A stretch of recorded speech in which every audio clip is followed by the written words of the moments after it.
What's up, guys? Just coming and want to talk about the new Luke Cage trailer. So, just watched it myself. I'm super excited. So, as far as it goes, I'm excited to see this villain that's gonna be able to keep up with Luke Cage.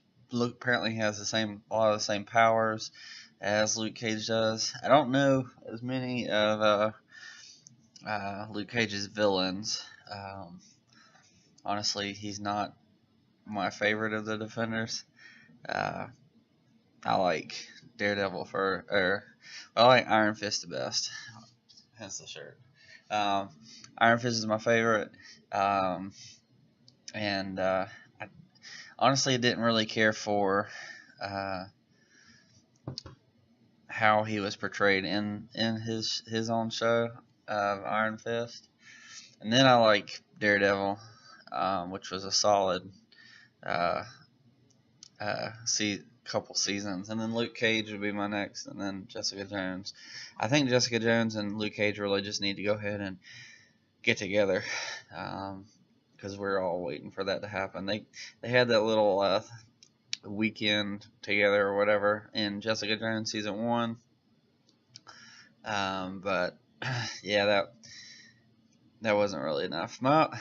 So far the only, but those are my favorite characters. But I'll say it's different for what I think is the best series. Because I actually think that Luke Cage's season 1 is the second best season that we've gotten so far. So Daredevil season 1, clear winner. It's hard to beat the Kingpin, and that was just an excellent series, or excellent season. And it's just that season is going to be hard to beat. And then I'd probably say that Luke Cage season 1 is number 2. It was solid. It was straight to the point. The only problem I had with it was that Diamondback took way too long to get into the episode. So suddenly he just shows up and he's the big bad at the end. Like Cottonmouth was a better villain, I thought, than Diamondback was. And so, but otherwise, solid season. So it's got me real excited about season 2.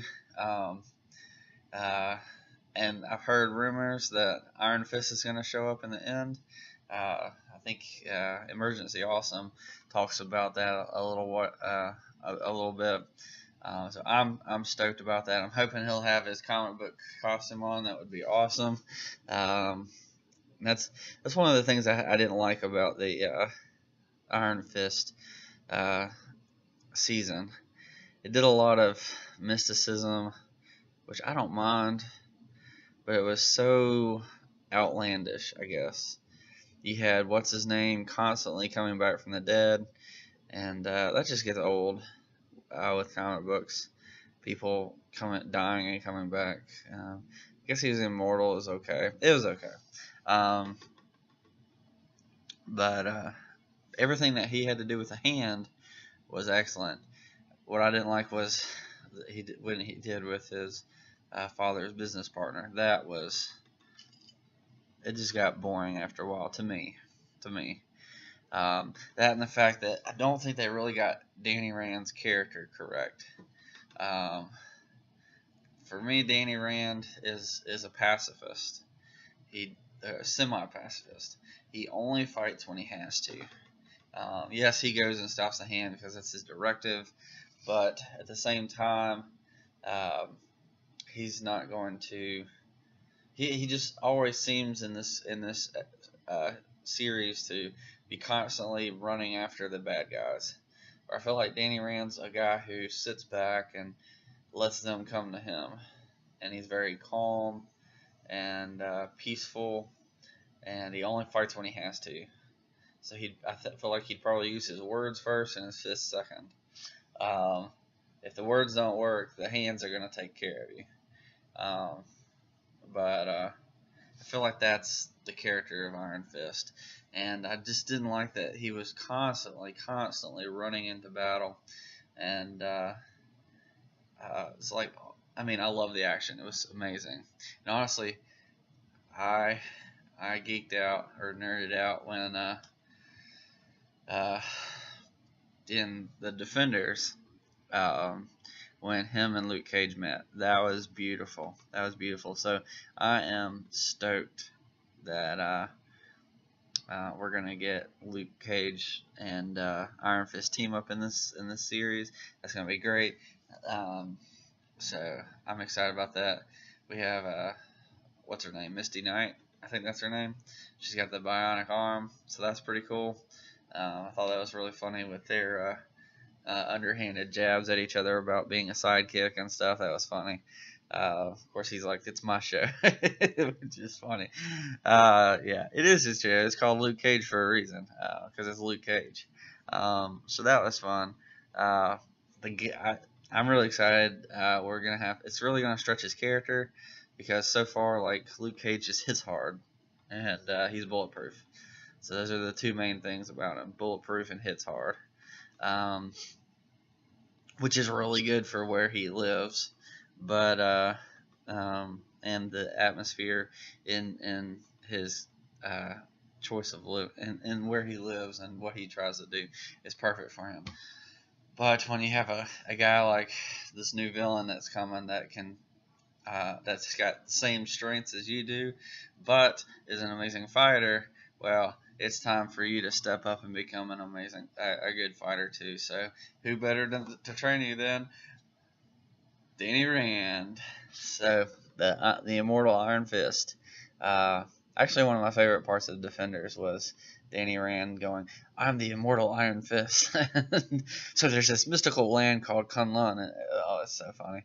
I love that. I love that. It's so good. So I think we're gonna get like a Heroes for Hire vibe in this season. That's exciting.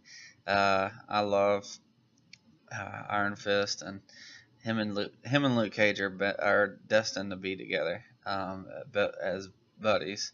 I want a whole season with just the two of them. Like, send them somewhere out of New York and make them do weird stuff together. That would be so fun. Or you could even do like an A-team type team up where they're just traveling around and they just help whoever comes up and needs help, or they get sent around. That would be really cool. It's like the A-team but with Iron Fist and Luke Cage. So good. I mean, you'd have Luke Cage. He's basically Mr. T, and then you have Danny Rand and. Well, I don't know that you really have anybody that's really crazy. I mean, I guess he could be more like a face man, but yeah, I guess the Mr. T was about as far as I was going with that. But anyways, that would be fun to see those two travel around, kind of like the A-team, and beating up people to save the weak who need help, and that would be so cool. That would be awesome. Even if they just did it around New York, like they were running around New York helping people out and stuff, that would be a lot of fun. And New York's such a big place, like they could just make a series of it, or make a whole season of it, where like they find it. I don't know. I'm just rambling on, but that'd be really cool. I would love to see those two team up. That'd be a lot of fun together. And I'd like to see more of Jessica Jones and uh, uh, Daredevil. That was fun. Those two really played well together, I thought. I was surprised, but not that I think less of them, because they're all really good actors. I think they all really play their characters really well. Don't get me wrong when I say that Luke Cage and Jessica Jones aren't as my favorite, and I think the actors and actress are excellent. They're doing really great. And we have Night Nurse. That actress has been really good. Um, I I think they're solid characters. So I'm excited about it. Luke Cage season 2 looks really good. Actually, I'll tell you, my favorite part of season 1 of Luke Cage is when a guy sticks a gun to Luke Cage's head, and Luke Cage is like, "Go ahead, shoot me. Don't you know?" But then he's like, "Don't you know where we are?" Like, looks across the street, and there's this civil rights building named after a civil rights figure, and he's like, you're gonna do this right in front of like hit the monument to him, like, uh, and that's what you think being a man is. I was like, man, it's so good. It's so good. It's like Luke. You have like in season one, you have like these two ideals. Like you have what Cottonmouth thinks of as how what it means to be a man, and then you have Luke Cage following after MLKJ and other civil rights leaders of what it means to be a man, standing up to your principles and your ideals. And you have like these two warring ideas going after each other, and it is awesome. It is really good. And so you have throughout the whole series, Luke Cage comes up to these guys, and like he just doesn't see them as villains, which I think is one of the things I like about Barry Allen and Wally West. Is that they don't see their villains as villains. They see them as people who've made bad mistakes, and they're trying to redeem them. And I think that's wonderful. Um, and obviously, there's villains that just can't be redeemed, um, and maybe that's a problem that I have with the philosophy of comic books. Sometimes there's people who will not be redeemed because they chose what they chose for a reason. You think like superhero, there's like the Joker. You're never going to redeem the Joker. Harley Quinn, you're never going to redeem Harley Quinn, or at least what I think is the real Harley Quinn. Although there's an interesting thing about in Batman White Knight, so maybe I'll talk about that later. Anyways, villains like that, they're just not redeemable. Because they're so far gone, there's nothing left for them to go, and so there's some villains that I'd say, what's his name, Doomsday, can't redeem Doomsday. Thanos, not going to be able to redeem him. He's going to be a villain. Darkseid, not going to be able to redeem him. But there's some villains that that's the difference with like the street level villains. They're usually just guys who've made mistakes, or guys who just they do these things for specific reasons. And so I love to see like Luke Cage. He tries to save these people, especially the street level guys who just got mixed in the wrong crowd and end up doing what they're doing. And it's not that they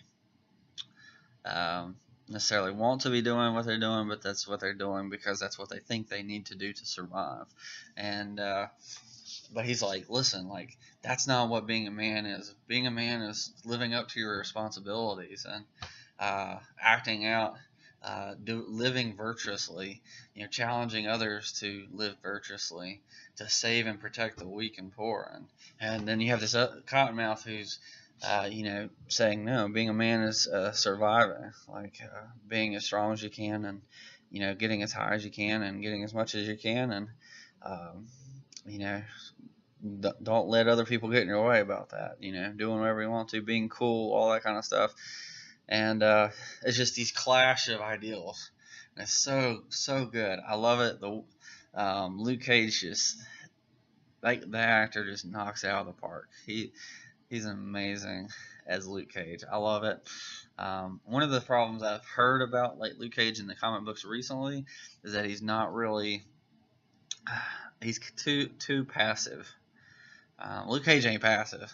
Luke Cage gets mad. He's like, let's get this thing done. He's like, I'm tired of this. That's Iron Fist. Iron Fist comes in to balance him because Iron Fist is very passive. He's like, well, is there a way to avoid violence? Like, is there a way to avoid some of this stuff? So, anyways, I love Luke Cage season 1. That was really excellent. One of my favorite Marvel series. I'm really excited about season 2 coming out. The only problem I had with the old one, or the first one, was so much language, so much coarse language, and some people don't care about that, and that's up to you. I don't mind disagreeing with you on that. Personally, I'm a Christian, and it bothers me, but if it's too much, and I feel like sometimes I felt like it was bordering the line of just having too much in there just for the sake of having too much in there. And I was like, I don't know why you needed all this language in here, but it was a pretty solid R rating, I think. But otherwise, really good. I really enjoyed it. I know Netflix, they like to be a little bit more edgy with language and uh, mature content and stuff like that. Um, Violence wise, it doesn't bother me as much because one of my favorite scenes is, if you haven't seen it, uh, Kingpin decapitating that one guy. That was crazy. That was crazy. Brutal. I loved it. It was great. So, anyways, let me know what you thought of Luke Cage season 2 trailer. Are you excited about Iron Fist and Luke Cage team up? What do you think? Let me know in the comments, and I think that's coming out in like in a month or two, so that'll be really exciting. So, anyways, catch y'all later. Peace out.